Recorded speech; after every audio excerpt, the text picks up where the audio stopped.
Bonjour, merci pour cette présentation. Tu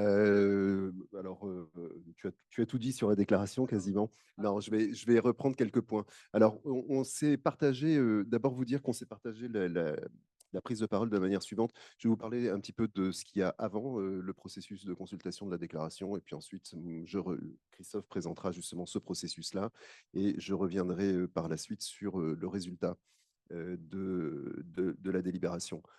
Peut-être l'intérêt pour vous dans ce colloque, c'est simplement de voir un petit peu comment, d'abord, comment on a construit une parole éthique sur l'intelligence artificielle, et quels sont ensuite les usages de cette parole pour réfléchir justement à des applications d'intelligence artificielle comme ChatGPT et les autres systèmes d'IA générative. Voilà un petit peu ce qu'on va faire, et on va essayer de jouer avec dans la deuxième partie de notre présentation avec les doubles, hein, les doubles humains et numériques, et voir un petit peu dans ce jeu de miroir où on se situe. Alors, pour parler de la déclaration, d'abord revenir quand même sur l'intuition fondamentale. Ça paraît évident en 2023, même en 2022, ça paraît évident que quand on parle d'IA, il faut parler d'éthique. On parle d'IA, on parle de délibération. Ça paraît absolument évident. En 2017, c'est pas si évident que ça. C'est pas si évident. La question de l'intelligence artificielle appartient exclusivement aux informaticiens. 2010, 2016, 2017 sont les informaticiens. Les philosophes qui en parlent sont pas tellement pris au sérieux. Ils sont devenus très sérieux. Ils sont maintenant devenus même des stars dans le monde philosophique. Ils ne sont pas vraiment pris au sérieux. Ils s'intéressent à un sous-objet, hein, pour les philosophes. Et donc, qu'est-ce qui se passe en 2016-2017? D'abord, il y a des informaticiens qui se posent des questions éthiques.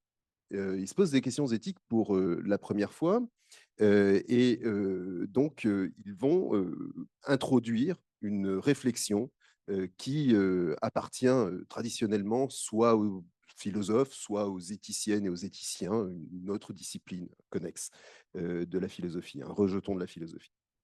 Alors, comment ça se fait? Comment cet événement-là a été rendu possible? Je voudrais juste revenir sur... voilà, c'est pas grave, on va le faire comme ça. Oui, c'est bon, ça y est, ça marche. Juste revenir sur ce qui s'est passé bien avant 2016. Bon, d'abord, rien de très surprenant, je vais le faire très très rapidement. Désolé, c'est vraiment hyper schématique, mais juste un petit rappel. Première chose, à partir de 1945, on découvre plusieurs choses, notamment la fragilité humaine, pas simplement de l'individu, mais la fragilité de l'espèce humaine. Pourquoi? Parce que l'espèce humaine s'est mise en danger. C'est en fait à provoquer le danger. Premier danger d'abord d'une perdition morale totale dans l'expérience concentrationnaire, et danger dans l'expérience de l'annihilation atomique. Et à partir de 1945, cette idée que nous sommes à l'ère d'une société qui est une société du risque, une société de la mise en danger de soi irréversible, va évidemment, ce thème-là va prendre de l'importance dans les décennies à venir, jusqu'à ce moment de Hans Jonas et l'élaboration de l'idée d'une responsabilité, d'une éthique de la responsabilité face justement aux avancées techniques, hein. Je dirais parfois technique plutôt que technologique. La technologie, c'est le discours sur la technique. Donc d'abord, des innovations qui sont techniques et qui nous mettent en danger. Et très rapidement, donc, cette conscience-là s'est doublée d'une conscience éthique, c'est-à-dire que face à la mise en danger et face au risque, il faut adopter une attitude éthique. Là aussi, ce n'est pas du tout quelque chose qui est évident, hein. Traditionnellement, l'éthique n'a rien à faire du risque. Ce n'est pas sa question première. Mais à partir de 1945, ça devient la question majeure. Et donc, vous avez rapidement une réflexion qui se constitue autour des expérimentations d'abord médicales et ensuite atomiques, avec la publication du Code de Nuremberg en 1949, et la publication, la constitution de la déclaration d'Helsinki en 1964, qui est révisée régulièrement jusqu'à aujourd'hui. Ces deux moments-là eh bien, viennent constituer l'éthique de la technologie, en l'occurrence des technologies médicales et biomédicales. Et ça va être le départ, hein, ça va être le départ d'une réflexion tout à fait nouvelle par rapport aux techniques. Jusqu'à présent, les techniques, c'est qu'une question de progrès, transformation de la société, mais dans la vision d'un progrès toujours plus positif.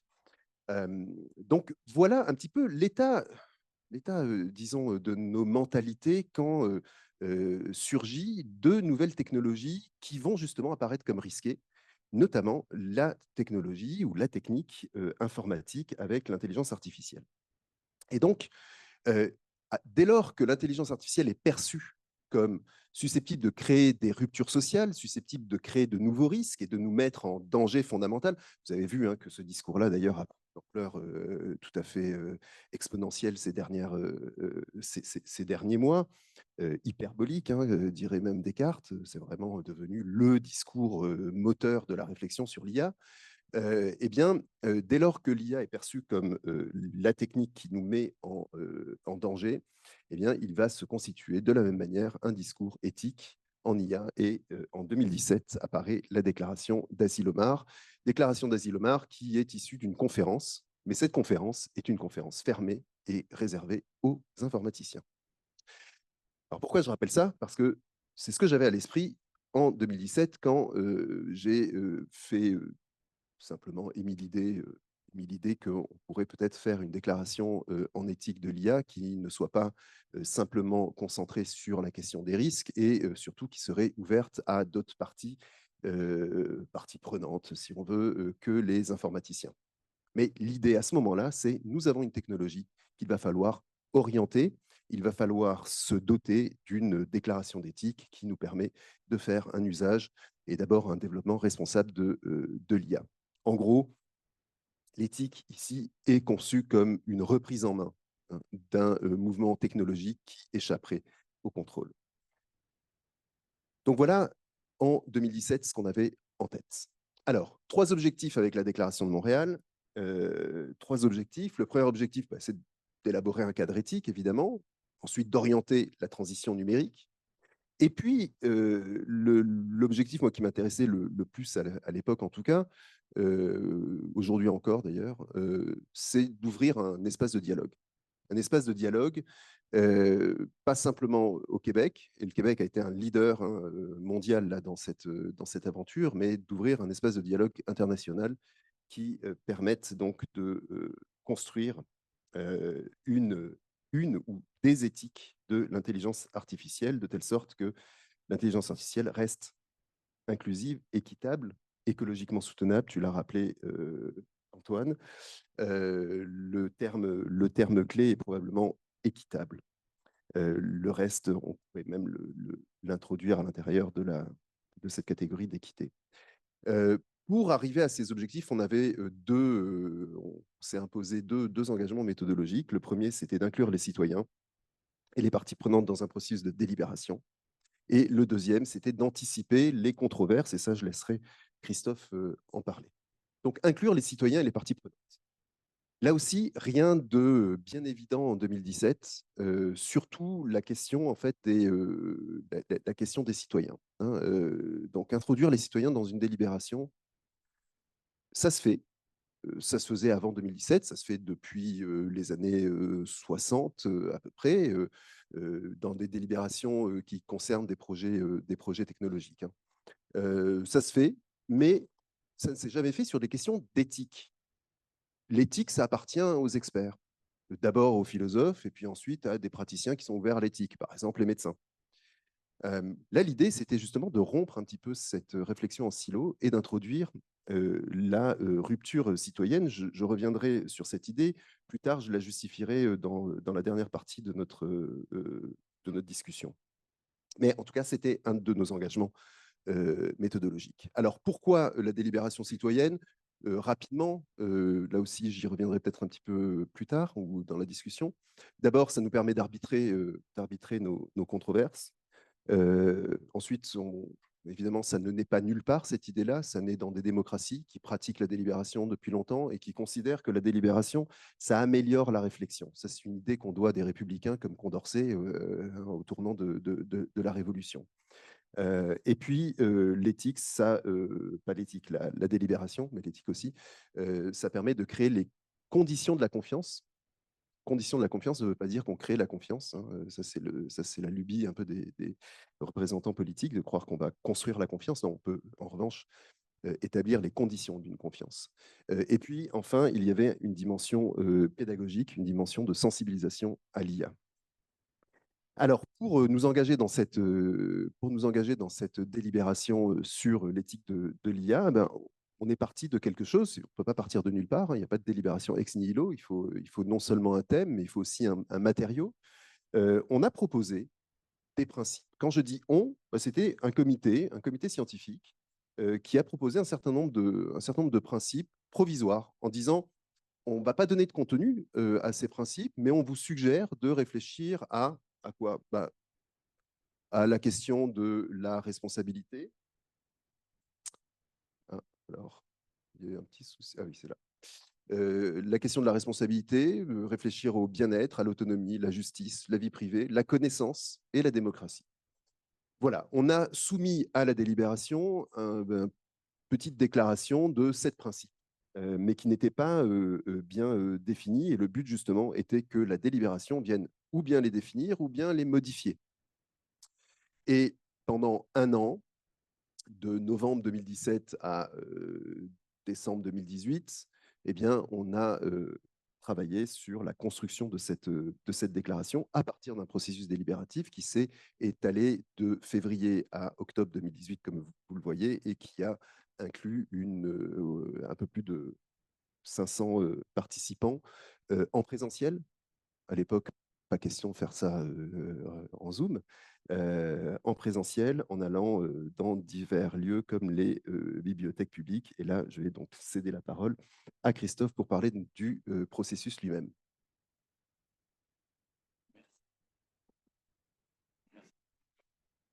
Merci Marc-Antoine. Donc je vais enchaîner moi sur euh, la, la manière concrète dont on a organisé cette délibération et cette co-construction. Dans un premier temps, en fait, on est allé peut-être un peu naïvement et très spontanément rencontrer des publics en bibliothèque ou dans différents forums en nous disant, eh bien, on va leur proposer cette première version de la Déclaration de Montréal en 7 principes et puis leur demander ce qu'ils en pensent directement. Or, cet exercice, cette modalité d'intervention s'est avérée extrêmement difficile pour les participants puisqu'il y avait un apprentissage à la fois sur qu'est-ce qu'allaient être ces systèmes d'intelligence artificielle. Ils n'étaient pas encore vraiment déployés dans la société. C'est vrai que 2017-2018, c'est déjà ancien. Le monde va vraiment vite. Et puis, sur quels enjeux éthiques, il n'y a pas encore beaucoup de débats publics dans la presse, dans les journaux sur ces fameux enjeux éthiques. Et donc, c'était assez difficile d'engager une discussion de cette manière en présentant simplement directement cette principe et en demandant dans un tour de table spontané, même sympathique, les avis des participants. Donc on s'est dit, on va équiper, mieux organiser ces consultations et ces sollicitations avec alors ce que présenté à l'instant. Hop là, ça marche ou pas D'accord. Voilà, Marc-Antoine, c'est un peu les mêmes diapos là pour l'instant. Donc, cette idée d'avoir un double objectif d'apprentissage sur les principes éthiques, sur les manières dont les systèmes d'intelligence artificielle pourraient façonner notre société, et puis un objectif aussi de participation, de construction d'une dimension de légitimité dont tu parles beaucoup, et qui permettra d'avoir le débat le plus large possible auprès des publics les plus variés qui apporteront leur point de vue. Avec l'hypothèse qu'il n'y a pas enfin, dans une situation d'incertitude partagée, en 2017-2018, il n'y a pas de position d'omniscience avec une personne qui pourrait dire je sais tout, on va juste faire un simulacre démocratique en faisant participer des gens. Et on était véritablement dans une position d'incertitude partagée. Et les connaissances, les avis, les apprentissages des uns et des autres, tout pouvait compter, tout pouvait être déterminant pour relever un point manquant dans la déclaration de Montréal de la première version, pour mettre en perspective une nouvelle problématique en éthique de l'IA, etc. Alors, ce qu'on a fait, je vais présenter 2 points. Le premier point, et puis ça fera un lien avec la thématique du colloque sur les arts du vrai et du faux, c'est l'utilisation de scénarios de prospective, de scénarios de prospective pour stimuler la mise en débat en fait sur l'éthique de l'IA. Alors, ces scénarios de prospective, on les a, et puis après, je raconterai comment se passait une délibération sur une table avec des participants. Ces scénarios de prospective, on les a écrits sur l'IA en société dans 8 secteurs: santé, éducation, justice, ville, monde du travail, environnement, démocratie, culture. Je vais vous présenter un petit peu ça. Et un point important, c'est que ces scénarios relèvent de la démarche de prospective, d'exploration de futurs possibles, d'imaginaire rationnel. On pourrait parler d'utopie ou de dystopie concrète, qui n'ont pas de statut logique. Elles sont ni vraies ni fausses, mais plausibles. Et elles permettent d'explorer des futurs inconnus non prédictibles. La prospective est différente de la prédiction. L'objectif, c'est d'enrichir les termes du débat, les options de la décision, et on pourrait dire ensuite, par effet de réception, de reconfigurer le monde voilà, par enrichissement. C'est un colloque littéraire, je crois qu'il y a des littéraires. On pourrait faire référence au moment de la mimésis 3 de Temps et Récit de Ricoeur. Après la préfiguration, la configuration, c'est la reconfiguration par l'effet des récits sur le monde. Donc c'est bien ça qui est recherché, mais de manière intentionnelle, avec une écriture où on se donne des règles de composition de ce qui doit rentrer dans un scénario. Alors voilà, quelques éléments de composition. Un récit d'expérience en 2025 centré sur des usagers, des situations de décision d'acteurs professionnels avec des dilemmes décisionnels. Faut-il suivre la recommandation de l'algorithme? Est-il rationnel de ne pas suivre la recommandation de l'algorithme, par exemple? Une problématique sectorielle en 2025, santé, justice, éducation, médias et démocratie, etc. Un dispositif prédictif basé sur un algorithme mis en scène dans cette fiction, et un dilemme ou une controverse éthique qui peut aller jusqu'à un débat de société d'une certaine ampleur. Alors, pour arriver à cela, et ça, c'est un point important, puis c'était un des moments qui a été un des plus riches en termes aussi, on pourrait dire, de collaboration interdisciplinaire entre chercheurs, mais aussi avec des doctorantes et doctorants, c'était de dire, c'est d'organiser une sorte d'atelier d'écriture sur des scénarios de prospective. Il y a une vingtaine de scénarios qui ont été écrits, et on avait des doctorants en santé publique, architecture, criminologie, robotique, informatique, communication, philosophie. C'était très riche. Et puis, ça nous a permis de... C'était un moment assez rare d'interdisciplinarité, il faut le souligner, parce que souvent on en parle, on en rêve, et là, on l'a vécu d'une certaine manière, et c'était vraiment très, très riche.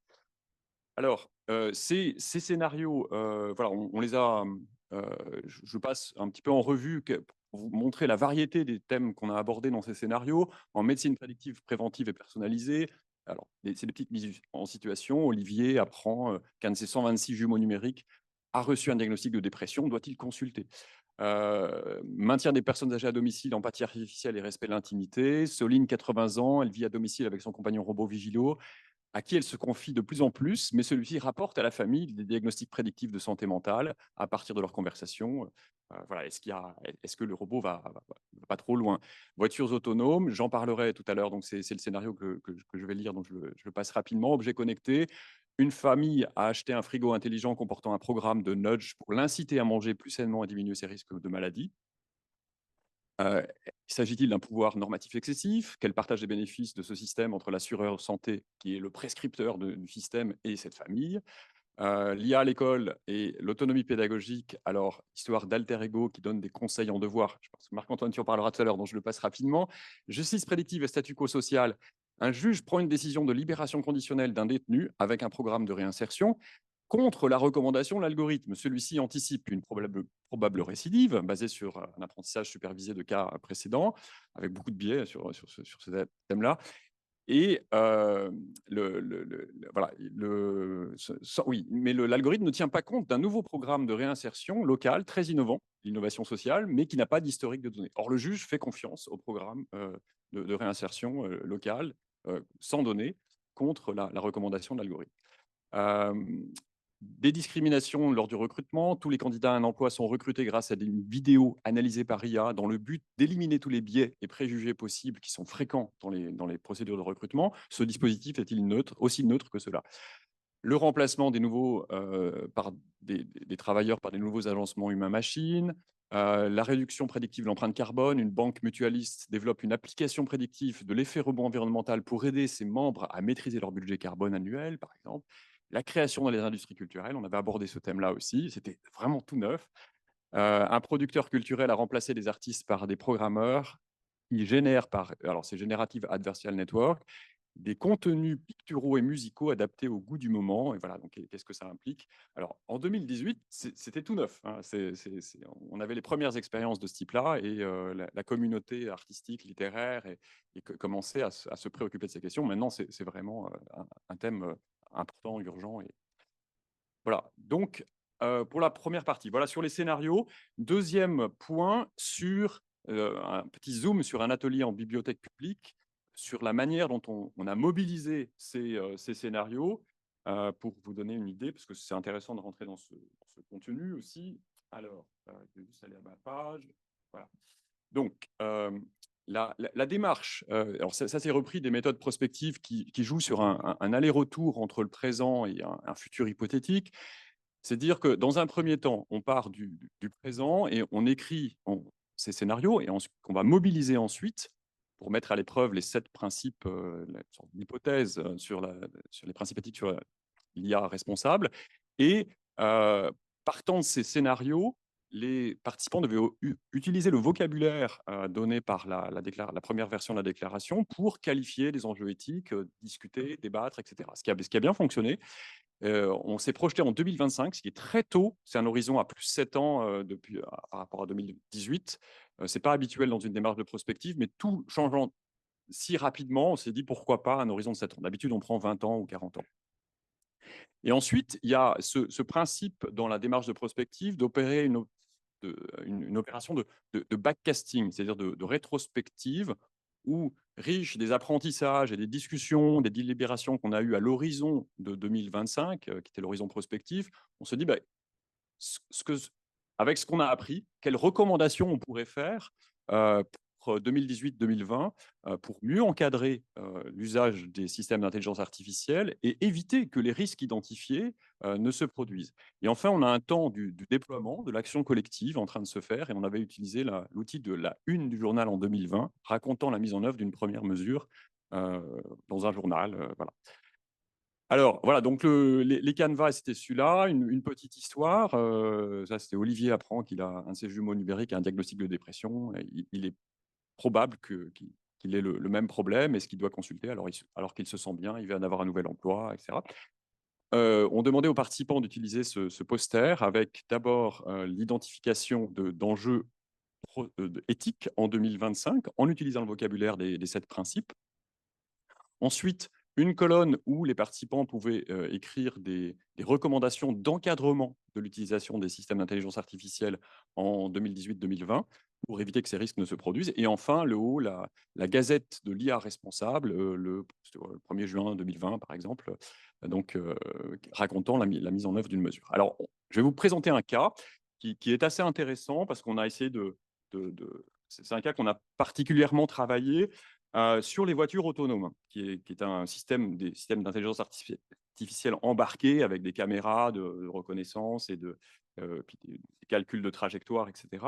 Et un des débats qu'on avait, qui était est-ce que le seul enjeu éthique de la voiture autonome, c'est celui de l'accident? Donc, c'était ce qui était le plus prégnant dans la presse et dans les rapports scientifiques du moment, en disant si l'accident est inévitable, est-ce qu'un un algorithme préprogrammé avec des critères éthiques bien discutés ferait mieux qu'un humain en situation de panique ou en improvisation.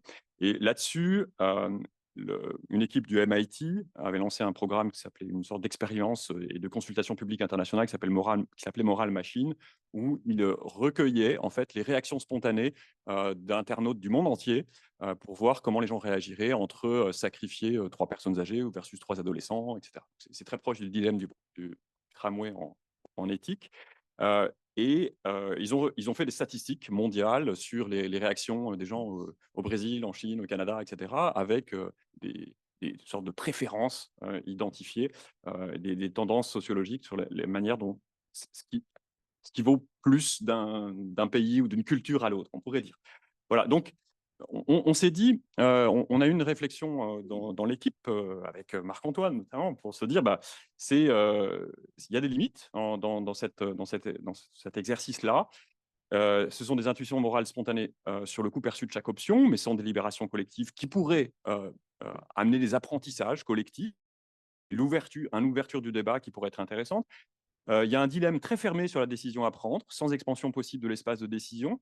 Par exemple, on n'a pas de voiture avec des airbags pour les piétons, on n'a pas de possibilité des vitesses qui soient en dessous de 20 km/h, on n'a pas des formes de la face avant de la voiture qui permettraient d'être moins accidentogènes. Il y a plein de choses qui pourraient changer. Donc, on est dans un monde laboratoire où l'identité des objets, des dispositifs, des infrastructures est très fixée, très gelée.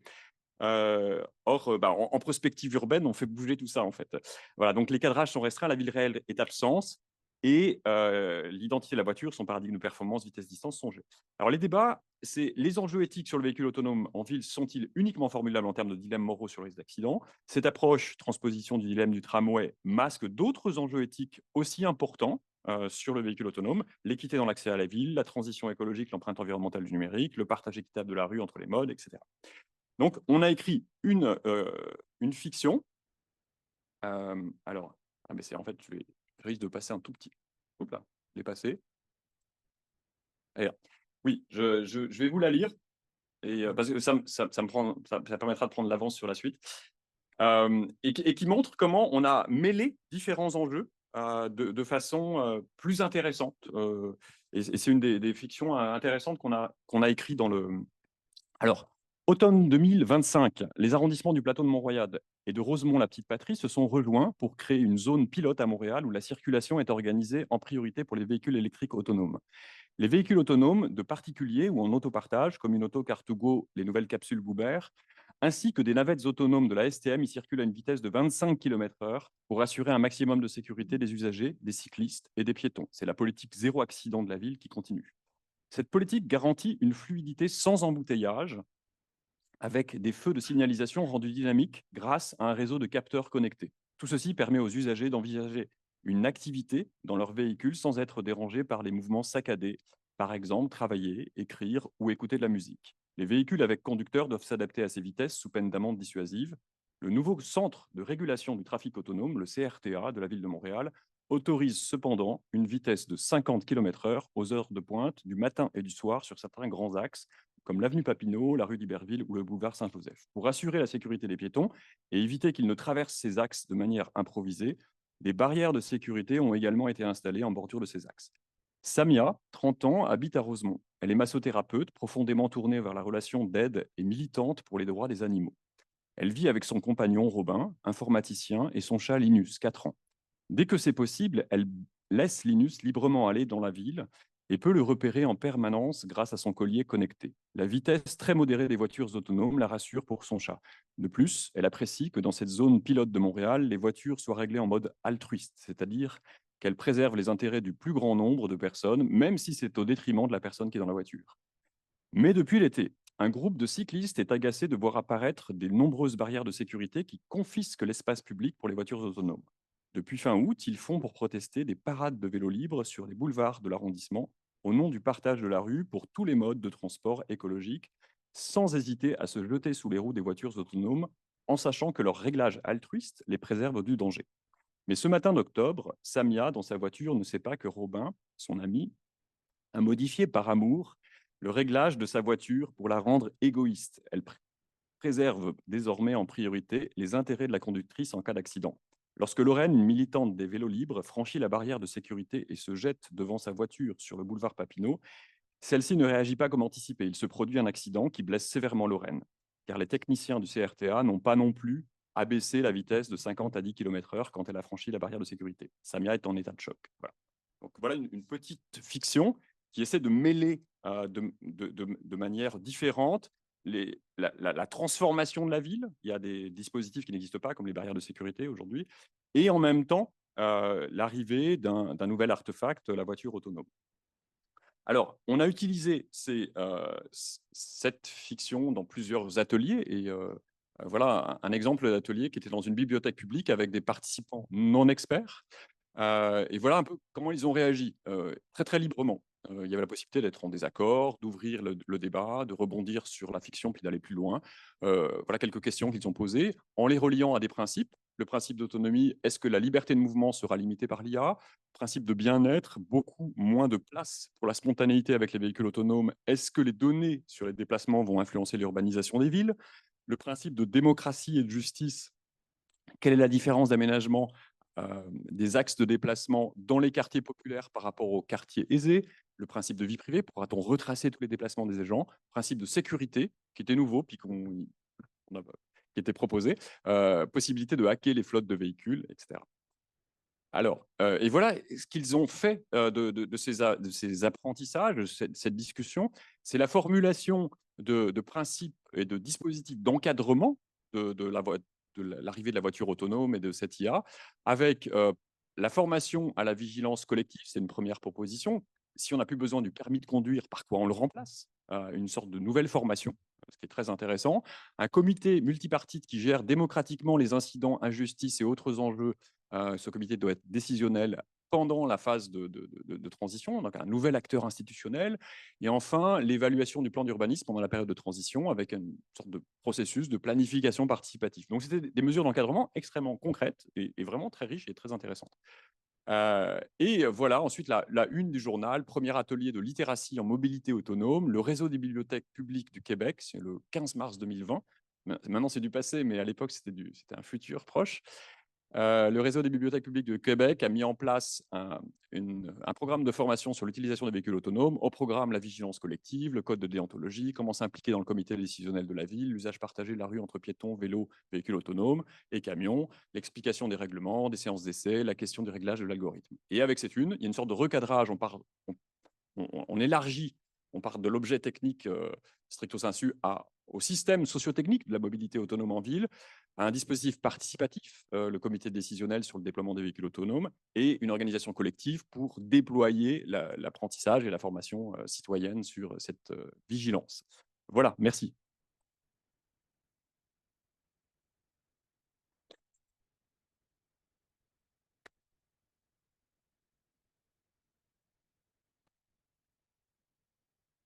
Merci, merci Christophe. Je vais être très court sur cette partie-là, comme ça on aura plus de temps pour.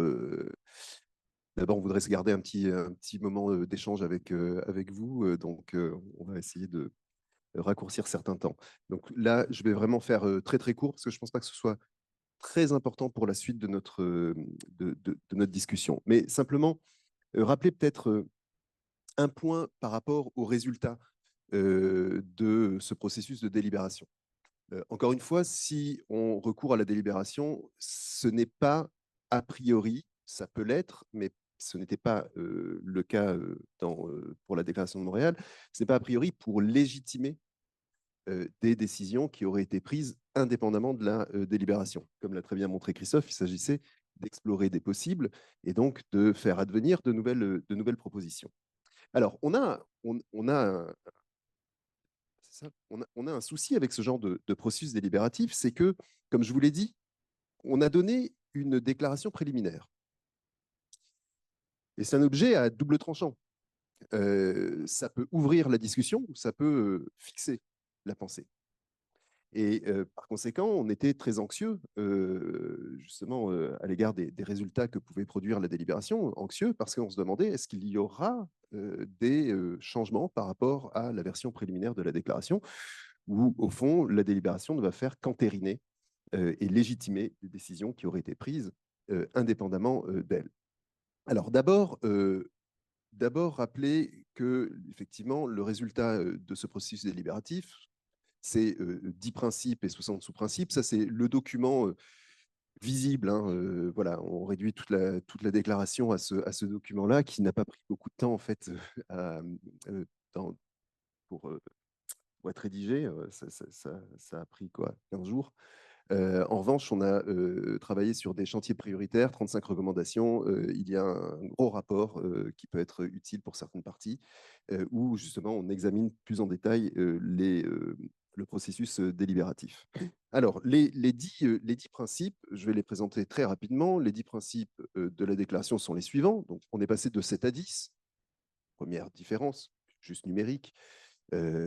Quantitative, principe de bien-être, autonomie, vie privée, solidarité, participation démocratique, équité, diversité et inclusion, prudence, responsabilité, développement durable.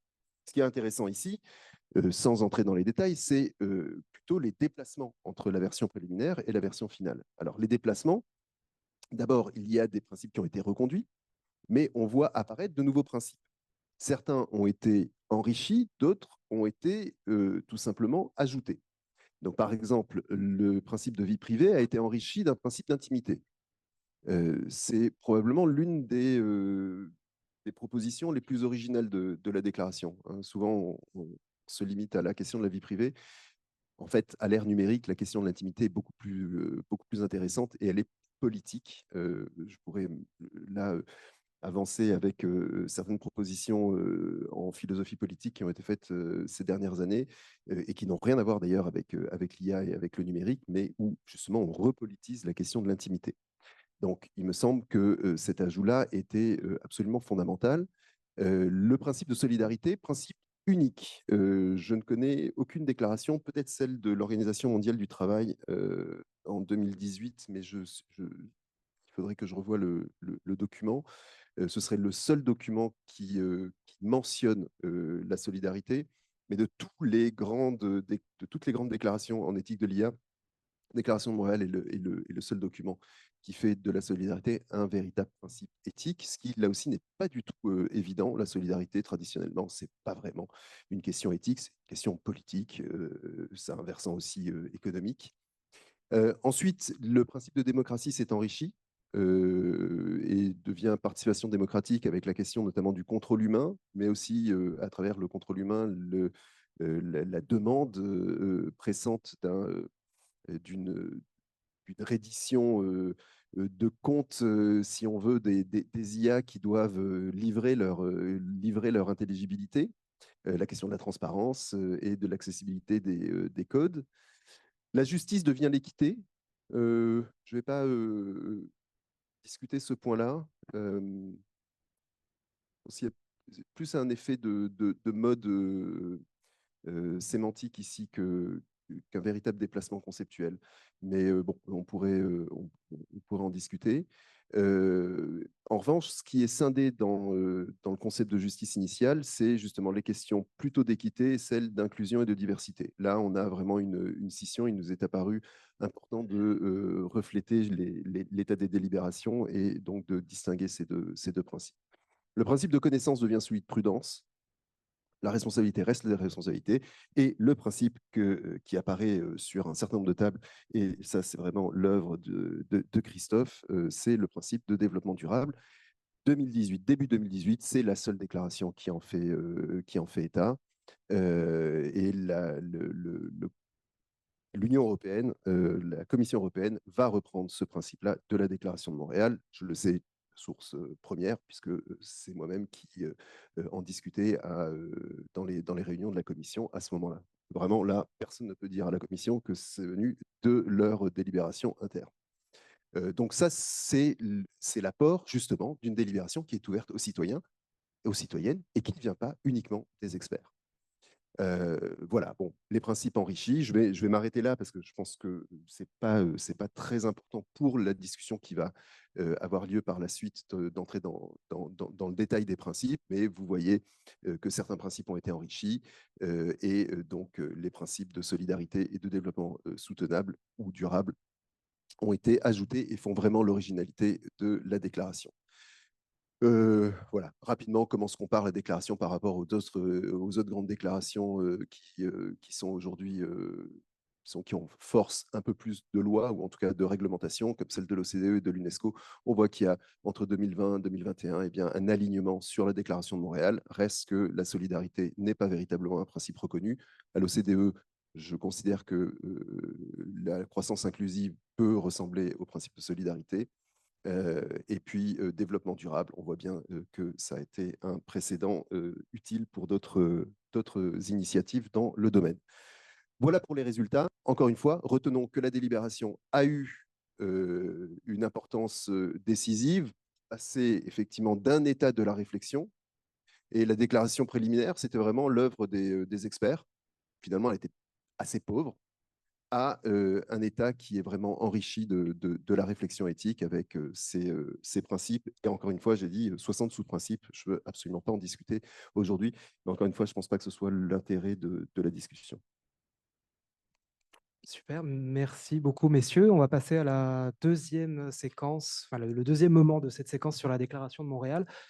Je vous avais pris le temps de présenter la déclaration, le document, la façon dont ça a été fait. Je pense que c'était important de prendre le temps qu'on dise ce que ça recouvrait. Et maintenant, vous allez vous prêter à un exercice en répondant à la question et si on écrivait des scénarios d'éthique prospective avec ChatGPT? En fait, la question générale, c'est et si on refaisait la co-création de la déclaration de Montréal, cette fois pas en low-tech comme à l'époque, quand il n'y avait pas encore d'IA générative, mais en high-tech cette fois-ci, en utilisant des outils d'IA générative comme ChatGPT.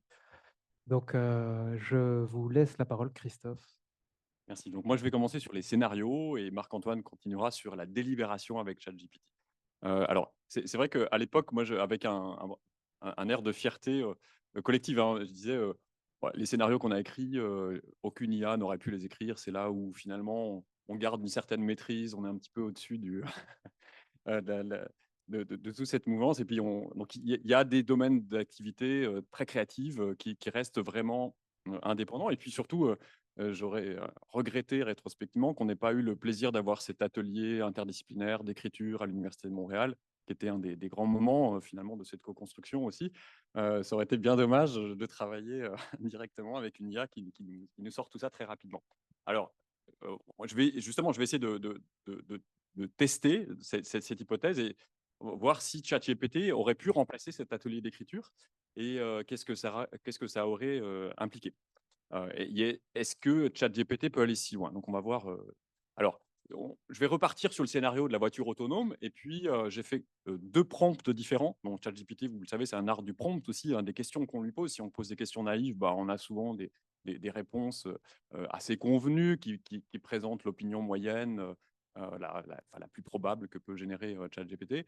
Et puis, si on pose des questions très spécifiques avec des séries de contraintes, on peut aller beaucoup plus loin dans les propositions qui vont sortir. Alors bah là, ça va être, j'ai posé des questions, écrire une fiction deux fois. Voilà. Alors, mais d'abord, on va reprendre le cas du scénario éthique sur la voiture autonome. On avait un récit en 2025 avec des personnages en 2025 à Montréal. C'est celui que j'ai lu tout à l'heure. Un système d'IA, la voiture autonome, une transformation de la ville en 2025. Donc, il y avait une démarche prospective très forte sur la sortie du paradigme de la vitesse-distance, où il faut toujours aller vite du point A au point B. Une hypothèse, ça, c'est des débats, des problématiques d'urbanisme, où la vie, c'est à l'origine ou la destination. Donc, on fait des infrastructures de la vitesse pour aller des zones résidentielles aux zones de travail, aux zones de loisirs dans la ville, lorsqu'elle est découpée par fonction territoriale. Et on passe de la vitesse-distance à un autre paradigme qui est la lenteur expérientielle, où on se dit, si les individus mobiles sont connectés et peuvent vivre des expériences multiples pendant leur trajet, faire la gym, rencontrer des gens, avoir des surprises, pouvoir travailler, s'arrêter, etc., eh bien, la vitesse n'est plus forcément nécessaire. Ce qui compte, c'est l'expérience qu'on a en tout temps, en tout lieu. Et la vie, c'est aussi pendant le trajet. Et du coup, on peut même envisager une journée comme une sorte de dérive. Si elle est riche en expérience, elle sera tout à fait intéressante également. Et ce changement de paradigme qui est très discuté en urbanisme, c'est une problématique qu'on a un petit peu inclus dans la fiction, puisqu'on a on a des vitesses de 20-25 km/h qui sont introduites. Il y a, et qui ne posent pas de problème. Donc, on ne doit pas forcément aller vite, mais on doit avoir une certaine expérience. Il y a des nouvelles infrastructures, des barrières de sécurité le long de certains axes qui sont des inconnus qu'on a introduits. Et puis, il y a une controverse éthique inédite sur le partage de la rue entre véhicules autonomes et mode actif zéro carbone. On ne l'avait pas lu avant. Elle a émergé à travers une discussion dans le cadre de l'atelier d'écriture. Donc, ça, c'est typiquement une démarche qu'on peut qualifier d'écriture abductive. On se donne un certain nombre d'ingrédients très différents. Alors, il y a des abductions rétrospectives dans le paradigme du roman policier. On a quelques indices, il faut imaginer le cas de ce qui a pu se passer. Abduction qui s'oppose qui se distingue d'induction et de déduction. Et donc là, on fait une sorte de synthèse d'éléments hétérogènes inconnus, peu connus, pour explorer et mettre en récit un futur possible. Alors, je reviens un tout petit peu sur la prospective. Quelques éléments, c'est l'idée que l'avenir n'est pas prédéterminé. Ça serait une prédiction sinon, mais résulte de notre imagination, de notre action collective. L'idée, c'est d'explorer et de donner du sens à des futurs possibles. Deux citations. La prospective, c'est le futur qui nous interpelle sous forme d'altérité, Michel de Certeau. La fonction de la prospective, c'est de travailler l'inconnu, de lui donner des mots, des concepts du langage, afin que tout en demeurant inconnu, il devienne plus abordable, qu'il donne des prises à la réflexion, à l'action. C'est Georges Amar, un prospectiviste de la mobilité et des transports. Voilà, pour vous donner on était dans cette perspective de combiner, à travers des récits, de combiner des éléments de transformation des objets, des contextes, mais aussi de combiner ça avec l'arrivée de systèmes d'intelligence artificielle. Donc, beaucoup de choses bougeaient en même temps, et tout ça était combiné dans un scénario. Donc, ça a donné ce scénario sur la ville intelligente que je vous ai lu tout à l'heure. Alors maintenant, deux petites expériences avec ChatGPT pour voir si il aurait pu produire un récit aussi intéressant et aussi riche. Alors, première expérience, voilà les copies d'écran. J'ai demandé à ChatGPT écrire une fiction prospective présentant simultanément plusieurs enjeux éthiques de la voiture autonome à Montréal en 2030. Je dis plusieurs pour éviter que ce soit uniquement le risque d'accident. Alors, en quelques secondes, il sort ça, c'est pas mal quand même. Route de conscience. En 2030, Montréal était devenue une ville modèle pour l'intégration des voitures autonomes. Les rues étaient calmes, les embouteillages rares et les accidents quasi inexistants. Cependant, en coulisses, la vie urbaine était en train de subir des changements éthiques majeurs.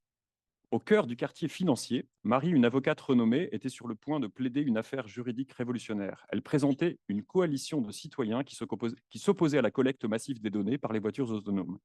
Ces véhicules étaient devenus de véritables observateurs urbains, enregistrant chaque mouvement, chaque arrêt, chaque habitude des habitants. Le tribunal était divisé. D'un côté, les partisans argumentaient que cette surveillance constante était nécessaire pour garantir la sécurité et l'efficacité des transports. De l'autre, les opposants plaidaient que cette collecte de données violait le droit à la vie privée, transformant la ville en un gigantesque panoptique. Un artiste de rue, David, utilisait son talent pour sensibiliser les publics à ces enjeux. Ses fresques colorées décrivaient un avenir où la technologie devait coexister harmonieusement avec la nature. Sa voix s'élevait contre une course à l'innovation qui sacrifierait l'environnement au nom du progrès. Pendant ce temps, dans les quartiers moins favorisés, les travailleurs du transport traditionnel manifestaient. Les chauffeurs de taxi et livreurs, autrefois omniprésents, luttaient pour leur survie économique face à la concurrence sans relâche des services de voitures autonomes. L'automatisation risquait de créer une disparité économique majeure, une fracture entre ceux qui contrôlaient la technologie et ceux qui en étaient victimes.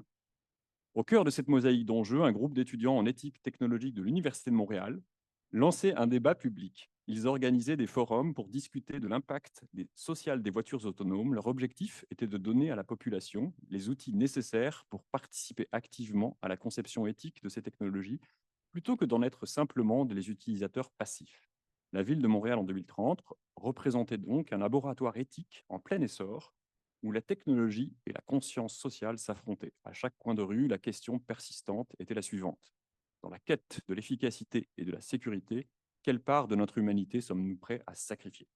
Voilà, donc, ça, c'est juste c'est une fiction sortie en quelques secondes par ChatGPT. C'est intéressant.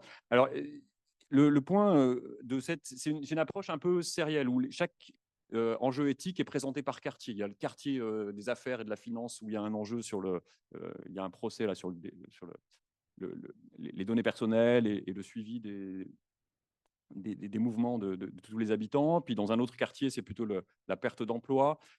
Donc il y a un petit peu un saucissonnage ou des problèmes qui sont présentés les uns à la suite des autres. Souvent, quand on pose une question à ChatGPT, il dit premièrement, deuxièmement, troisièmement, quatrièmement, etc. On retrouve un petit peu ça dans cette structure de récit ici. Alors, j'ai posé une deuxième question. J'arrêterai ce dernier récit que je vais vous lire. Et donc, et là j'ai serré un petit peu les exigences en forçant ChatGPT à combiner plusieurs enjeux dans le même récit.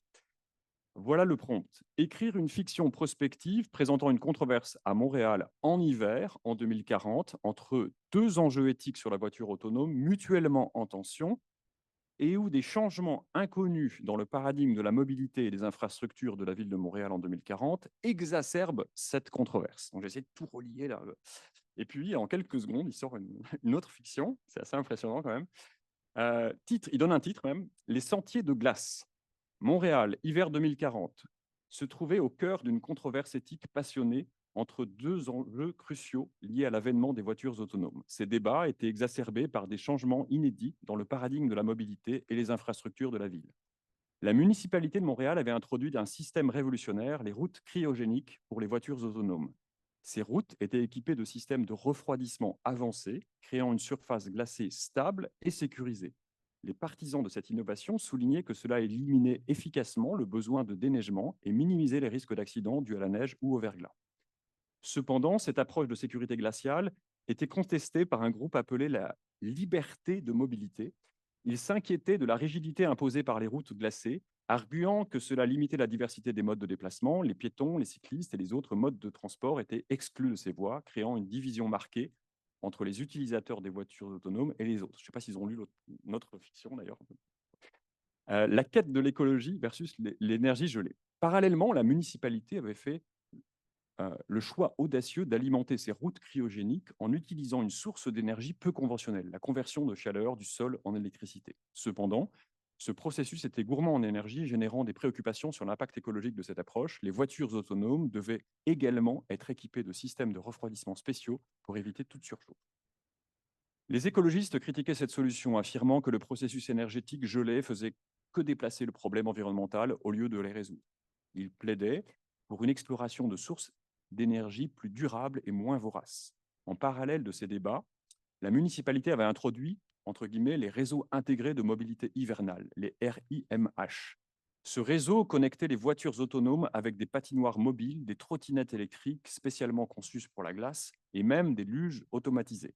Cette approche intégrée était censée offrir des options diversifiées de mobilité hivernale. Cependant, cette intégration ne faisait que renforcer la controverse. Les partisans des routes cryogéniques estimaient que cela était une variété de choix, mais les critiques soulignaient que ces alternatives n'étaient pas accessibles à tous, renforçant ainsi la fracture sociale créée par les voies sécurisées.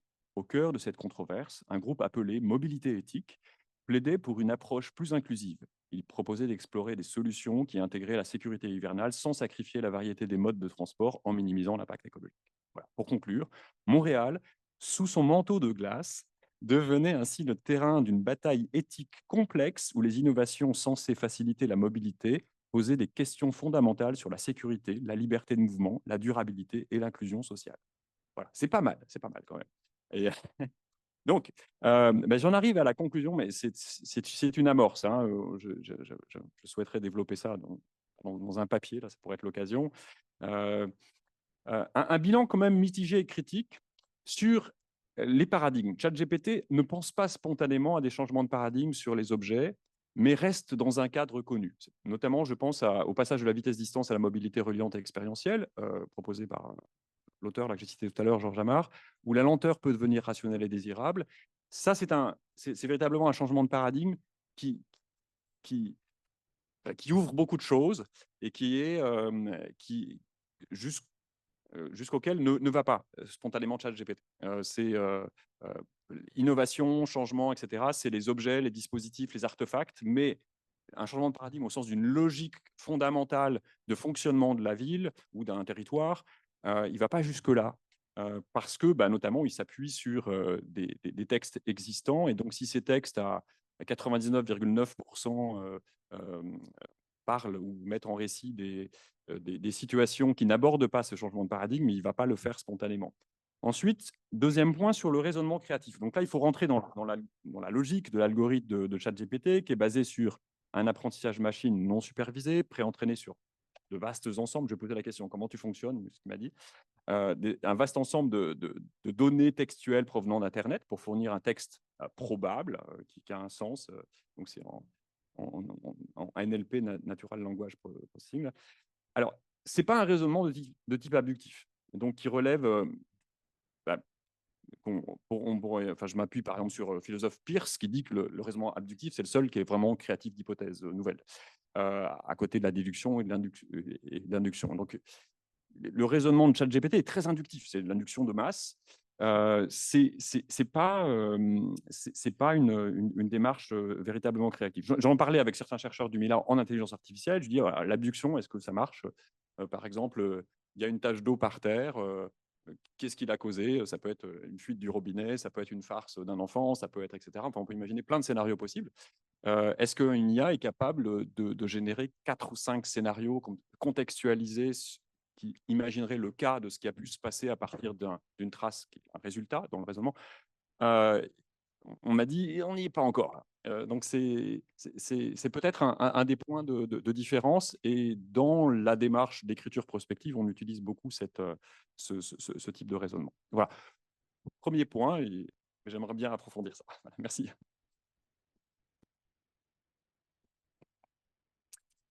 Merci Christophe. Donc on va passer à la dernière exploration justement de nos doubles numériques dans la création de contenu. Et je vais vous parler, alors c'était un peu, j'avais commencé cette réflexion sous forme d'une plaisanterie. On me demandait une énième conférence sur les IA génératives. Je me suis dit, bah, allez, on va y aller avec cette question-là. Est-ce qu'on devrait inclure les IA génératives dans la délibération sur l'IA? Bon, c'était vraiment sous forme de plaisanterie. Puis en fait, je me suis aperçu que c'était pas si inutile que ça d'avoir une réflexion sur ce sujet-là. Alors j'ai mis deuxième essai parce que j'ai fait déjà un premier essai sur ce thème-là.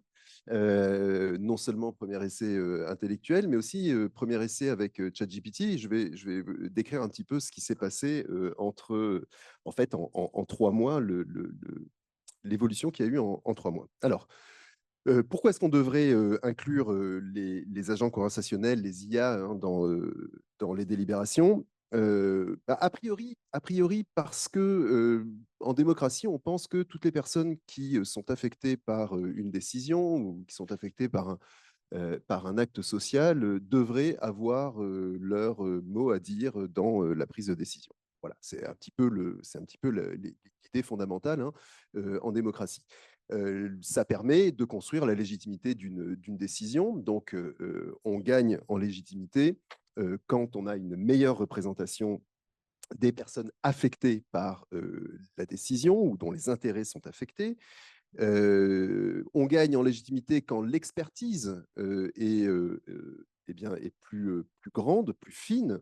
Et cette expertise-là, pour gagner en précision, il faut la diversifier. Donc, il faut faire participer ce de monde possible avec une expertise. Là aussi, c'est une idée que Condorcet avait. Si chaque individu a une expertise qui permet d'avoir un peu plus d'une chance sur deux d'atteindre la vérité, plus vous allez avoir de monde qui délibère et le résultat est mathématique, vous allez aller vers les propositions qui sont vraies. Donc, c'est une autre manière d'aborder la question de l'inclusion en démocratie par la légitimité qu'on dit épistémique.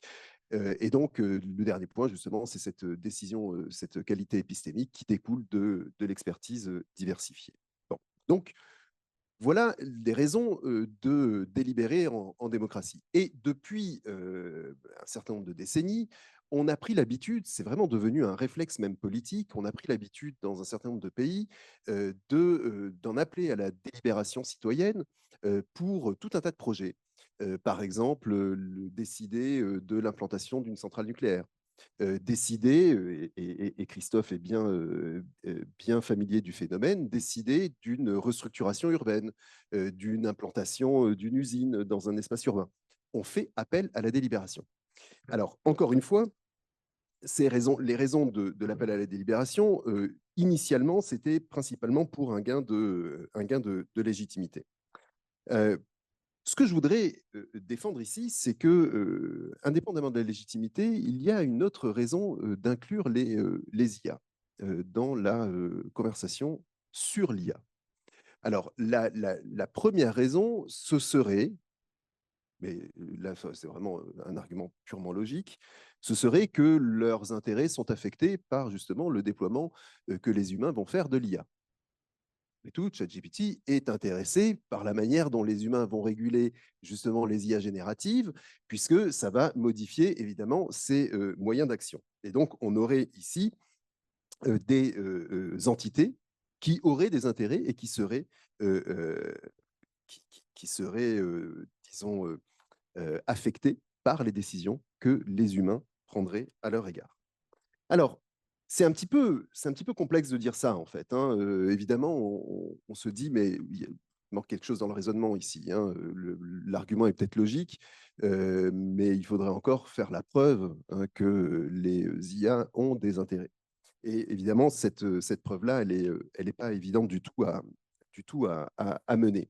Mais pour l'instant, j'en reste à l'argument logique que dans l'histoire de la démocratie, au fond, ce qu'on a toujours fait, c'est d'inclure le plus possible d'entités qui, a priori, étaient exclues pour de bonnes raisons. Et donc, on se trouve en 2023 avec des raisons qui ne sont peut-être pas si bonnes que ça de ne pas inclure, je ne dis pas d'exclure, puisqu'on ne les exclut pas, on ne les inclut pas simplement, de ne pas inclure les IA génératives. Je m'appuie sur toute une histoire de la démocratie qui est d'ailleurs rappelée par Yves Saint-Omer dans ce livre paru au Seuil, Petite histoire de l'expérimentation démocratique. L'histoire de la démocratie, c'est l'histoire en fait de l'élargissement du cercle de la citoyenneté. Je ne vais pas vous faire l'histoire depuis l'Athènes antique, mais de certains êtres humains qui étaient considérés comme pleinement citoyens a priori, on en est venu à inclure de plus en plus de citoyens. D'abord les femmes, ensuite les esclaves, ensuite les enfants pour certaines décisions. Jusqu'au XXe siècle, les enfants ont l'impression qu'ils n'auront pas leur mot à dire. Et puis, il y a des processus délibératifs qui maintenant incluent les enfants parce qu'on considère que leurs intérêts sont en jeu et qu'ils devraient pouvoir les discuter eux-mêmes. Donc, c'est l'histoire, tout simplement, d'un élargissement, hein, du cercle de la citoyenneté qui permet d'inclure de plus en plus de personnes, où je vais parler simplement d'entités. Donc, l'argument pourrait tenir, hein, encore une fois, il est très abstrait, l'argument pourrait tenir que, au fond, en 2023, on devrait peut-être commencer à inclure des IA génératives. Et puis, on revient sur cette question des intérêts. Parce que ça pose un petit problème. Ça nous pose un petit problème quand même pour l'argument logique.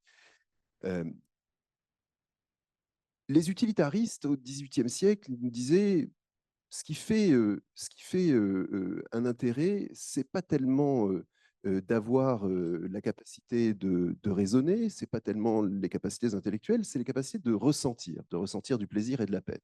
Et à ce motif qu'on ressent du plaisir et de la peine, on a la dignité de faire partie d'une communauté où nos droits sont respectés. Le premier qui le dit, c'est Bentham, fin du XVIIIe siècle.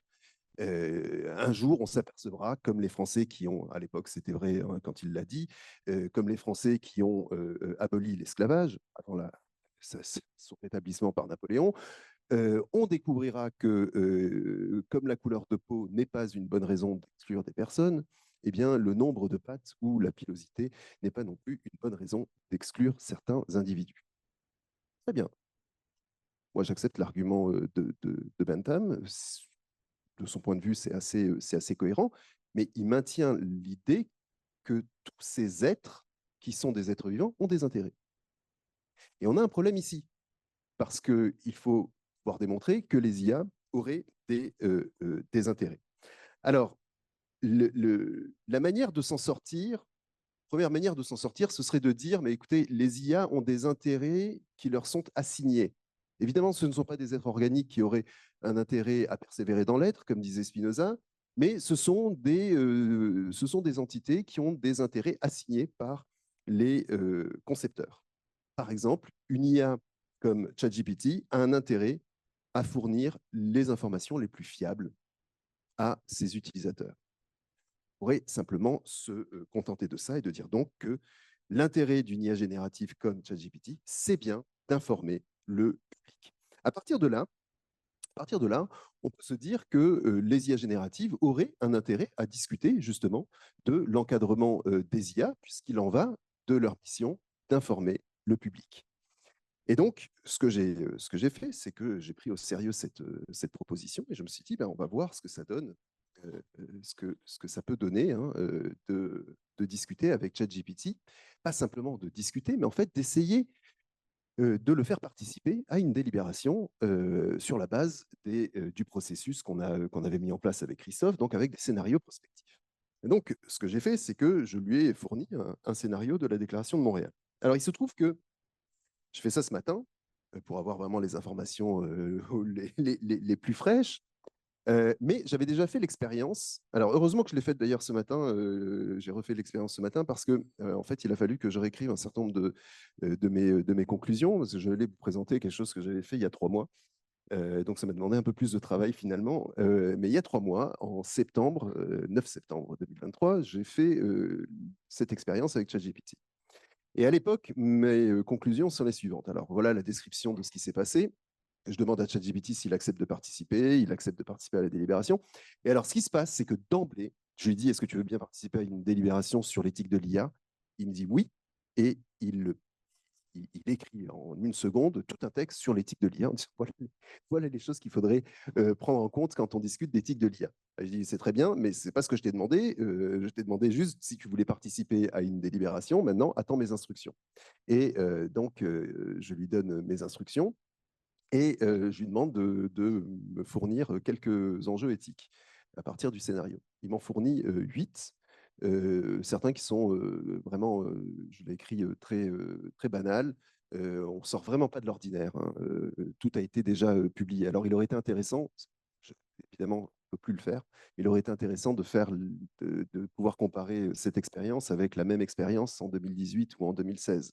Mais on n'a pas, justement, on peut plus revenir en arrière. Ceci dit, il serait possible peut-être de brider la machine pour avoir des informations uniquement jusqu'en 2015. Ça, je laisse les informaticiens en parler. En tout cas, ce qui apparaît, c'est que les enjeux dont il parle sont assez ordinaires. En revanche, il cible quand même assez bien le problème. Ça, j'avoue que c'était une surprise. Il voit assez vite quel est l'enjeu principal du scénario. Et puis, vous avez vu, ce sont des scénarios quand même qui sont assez complexes. Hein. Il faut prendre le temps d'écouter. Donc, il le fait relativement bien. Alors, je lui demande de choisir trois enjeux. Et là, tout ça, c'était en septembre. Là, il fait quelque chose qui est c'est le mauvais étudiant, hein, quand il ne sait pas quoi choisir, il met tout et puis il va faire des fausses catégories pour que tout rentre là-dedans et puis après vous vous débrouillez, hein, l'évaluatrice se débrouille. Donc là, en fait, il ne choisit pas 3 enjeux, il reprend les 8, mais il les met en 3 catégories. Bon, ce n'est pas exactement ce que je demandais, mais très bien, au moins on a 3 catégories. Et ce qui m'apparaît à ce moment-là, c'est que en fait, ChatGPT n'est pas un très bon partenaire de la délibération parce qu'il a priori hein, ses catégories, il sait a priori ce qu'il faut dire puisqu'il ne fait que relater l'état de l'art dans la discipline qui lui est soumise. Et donc, ses réponses ne varient pas vraiment, elles n'évoluent pas avec de nouvelles informations. Et ChatGPT, de manière assez frustrante et même vraiment passablement agaçante, finit toujours par une espèce de consensus mou. Il faudrait faire ceci, mais il ne faut pas oublier que. Jamais la machine ne prend parti, alors que précisément dans une délibération, on demande de prendre parti, non pas de manière stupide, mais au moins d'avancer une hypothèse, d'avancer une recommandation à laquelle on tient plus qu'à une autre. Alors ça, c'était il y a 3 mois. J'ai refait l'expérience ce matin et j'avoue que j'ai été surpris par la différence. Alors, j'avais en septembre 2 conclusions. La première, je la modifie, je vais devoir la modifier, puisque, comme je vous dis, il y a des choses qui se sont passées avec ChatGPT qui font que je ne peux plus dire que, par exemple, ChatGPT, je vais vous le montrer, ne modifie pas ses réponses en fonction des nouvelles informations. En revanche, la deuxième partie de la conclusion, que je vous dévoilerai à la fin, je la maintiendrai. Et je pense qu'elle ne changera pas en fait dans les années à venir en raison du fonctionnement de la machine, que ce soit ChatGPT ou une autre plateforme, ça ne change absolument rien au type d'algorithme qui est utilisé. Donc, ce matin, je demande à ChatGPT s'il accepte de participer. Tout de suite, il me dit, je serais ravi de participer. Comment puis-je contribuer? Différence notable.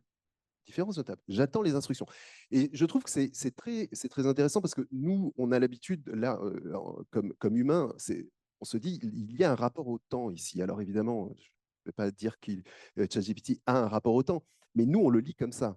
Et il y a un rapport au temps, c'est-à-dire je mets en suspension ma parole pour demander, bon, voilà, comment est-ce que je pourrais contribuer.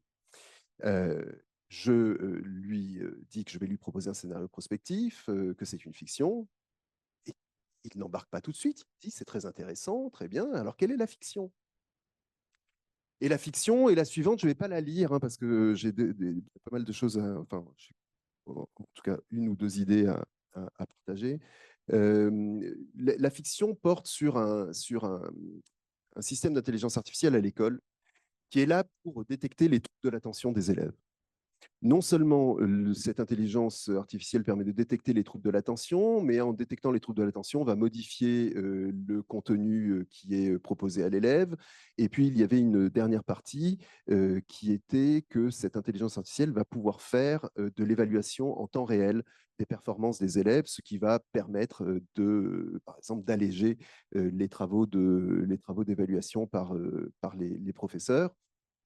Cette idée d'une évaluation en temps réel, c'est dans l'air du temps, indépendamment de l'IA d'ailleurs, puisque j'entends de plus en plus de professeurs dans les écoles secondaires commencer à mettre en pratique ce genre de choses, hein, comme s'il y avait, comme si on voulait. Alors là, il y a vraiment des raisons philosophiques qu'on pourrait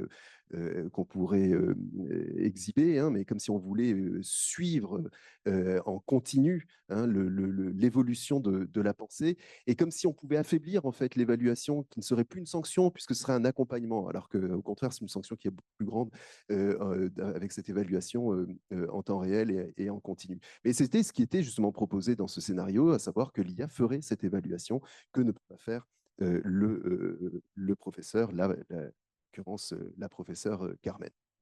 Alors, je lui présente donc ce scénario et en moins d'une seconde, littéralement, hein, littéralement en moins d'une seconde pour cette réponse-là, il me dit tout de suite, bon ben voilà, on a un problème ici de surveillance et de confidentialité des données.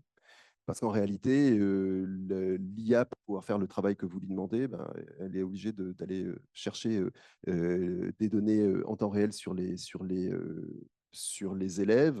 Les élèves apportaient un bracelet qui transmettait des informations. Donc tout de suite, il cible un des problèmes, celui donc de la surveillance et de la confidentialité des données. Et d'emblée, il propose 3 enjeux. 3 enjeux prioritaires: confidentialité, autonomie et consentement. Alors, c'est une version affaiblie de l'autonomie, mais c'est pas si mal que ça.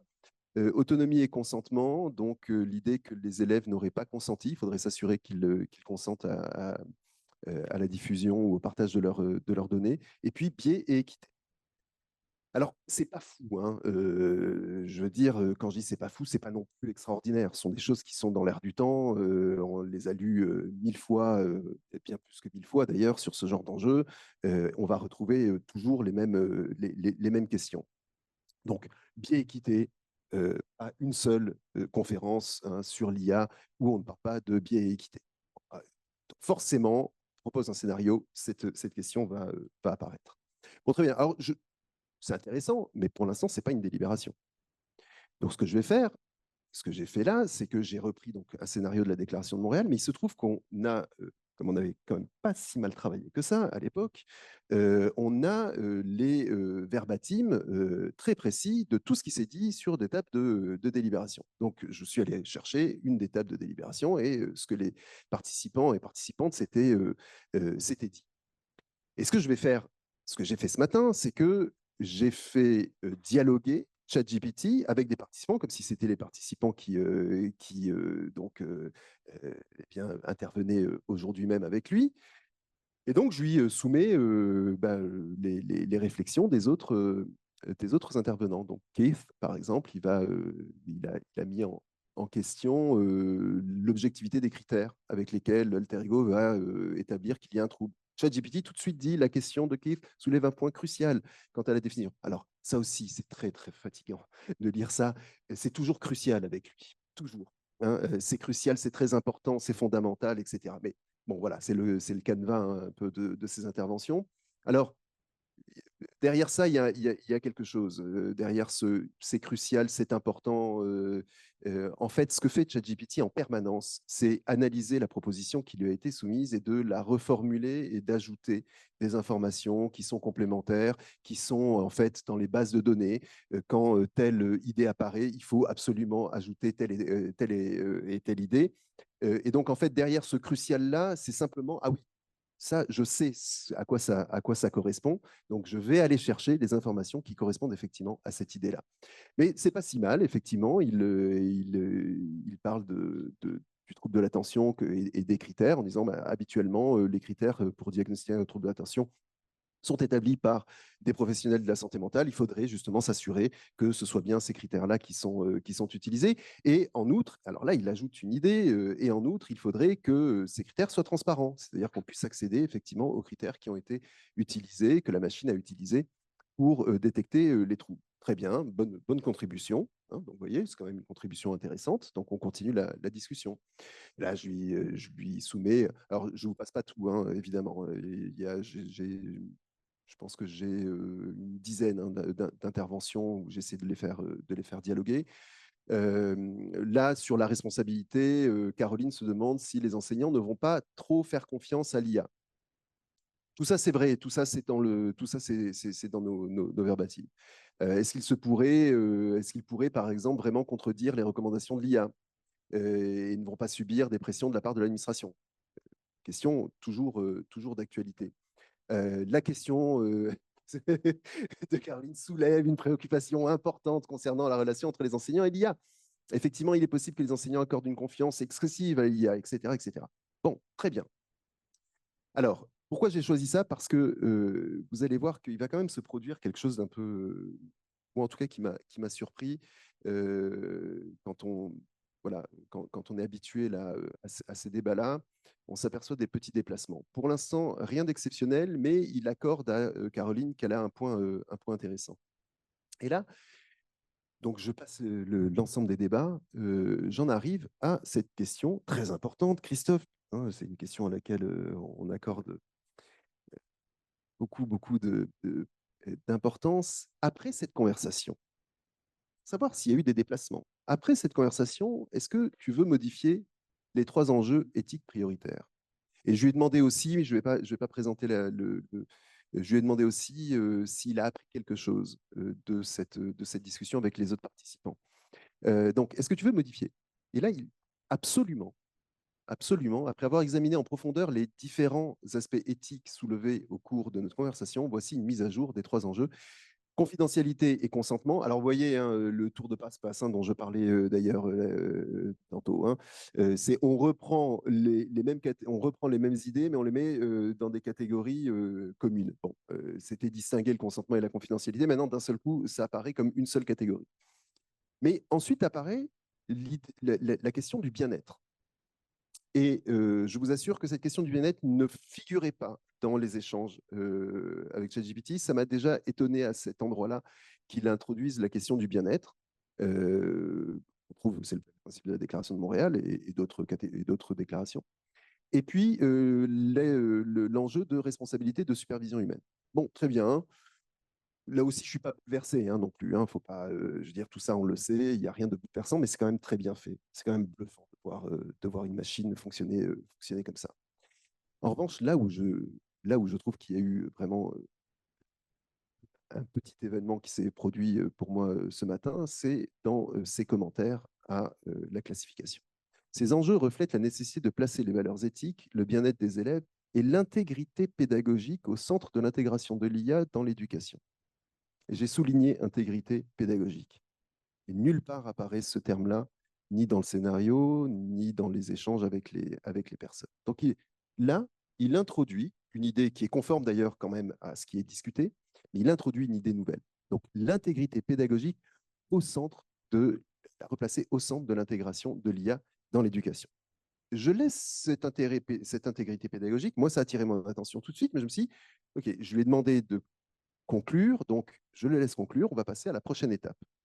Et la prochaine étape, comme vous l'a expliqué Christophe, c'était, après la discussion des enjeux, les recommandations. Mais dans ma tête, je laisse l'intégrité pédagogique de côté. Alors, l'étape des recommandations, je lui demande des recommandations, il le fait très bien. Alors, cette étape-là n'était pas hyper créative non plus dans le processus original de discussion de la déclaration de Montréal. On avait des grilles, hein, c'est d'ailleurs toi-même qui avais établi là, la grille des différentes propositions qu'on pouvait faire de manière réglementaire, législative, etc. Bon, c'est une combinatoire pas très créative. Donc, il fait des recommandations. Moi, je lui dis, c'est très bien, tout le monde a adopté tes recommandations, pas de problème. Mais là, je reviens. Là en revanche, c'est pas Keith qui a parlé, c'est moi. Je dis, Keith te demande ce que tu voulais dire par intégrité pédagogique. Donc, parce que ce mot, quand il a été lâché, la question, c'est est-ce qu'ici, on pourrait s'appuyer sur une nouvelle idée qui va véritablement transformer la trajectoire délibérative. Donc, je reviens là-dessus. Comme il n'a pas de rapport au temps, il n'a pas oublié. Et tout de suite, il peut réactiver la conversation. Lorsque je mentionne intégrité pédagogique, je fais référence à la préservation des principes et des valeurs fondamentales de l'éducation dans un contexte de l'intégration de nouvelles technologies. Qualité de l'éducation, éthique dans l'enseignement et l'apprentissage, autonomie et rôle des enseignants, développement global des élèves. L'intégrité pédagogique, c'est le dernier point, englobe la promotion d'un développement holistique des élèves allant au-delà des compétences académiques pour inclure le développement social, émotionnel, créatif et moral. C'est pas mal. C'est pas mal. Alors, pourquoi je dis c'est pas mal? Là aussi, tout ça, on le trouve dans les publications sur Internet. La question n'est pas là. Ce qu'il vient de faire ici, c'est d'introduire des considérations qui n'étaient pas très explicites dans les échanges d'arguments. Et ce que je voulais faire, en fait, en refixant la discussion sur ce point-là, mais vous voyez que là, c'est le modérateur qui le fait, hein, ce travail-là. Mais en essayant de fixer la conversation sur ce thème-là, ce que je voulais, c'est de voir si il était capable d'introduire de nouvelles recommandations et donc de modifier la trajectoire de la délibération. Et c'est ce qu'il va faire. Je dis, ben, Keith, oui, Le temps passe très très très vite. vite. C'est juste pour qu'on ait le temps de pouvoir discuter tous D'accord, ensemble d'accord. avec Régent, puis ensuite qu'on puisse Ah avoir ben un oui, échange avec la salle. Régent est déjà dans la salle, Voilà. effectivement. Désolé, hein. Alors, non, pas de souci. Ben, je vais y aller très, très vite. Je parlerai pas table ronde. Non, mais je vais dire juste un mot. Donc, ici, ce qui se passe, c'est que je demande donc à ChatGPT s'il comprend la position justement de Keith, qui lui demande comment on préserve l'intégrité pédagogique s'il y a corrige les examens. Et là, il va faire un certain nombre de recommandations qui sont nouvelles. Sur la supervision et la validation humaine, la définition claire des principes et des critères de correction, l'évaluation globale par les enseignants, la révision et les ajustements. Et ça devient intéressant parce que les conclusions menées en discussion avec ChatGPT vont être sensiblement différentes de celles qui ont été retenues lors de l'atelier. Alors, je conclus. Je maintiens ma conclusion sur ChatGPT sur un point qui n'a pas évolué depuis septembre 2023. Ce qui n'a pas évolué, c'est que ChatGPT fait de très bons résumés.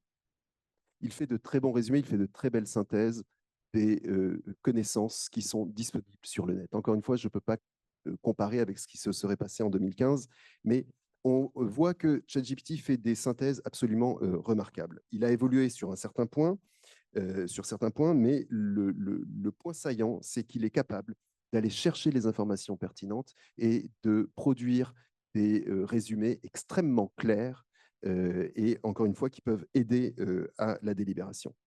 Alors, l'intérêt d'inclure ces agents conversationnels dans la délibération, bah, c'est tout simplement qu'ils nous donnent accès à des connaissances communes que n'avaient pas, par exemple, les participants dans la délibération et de rationaliser le débat.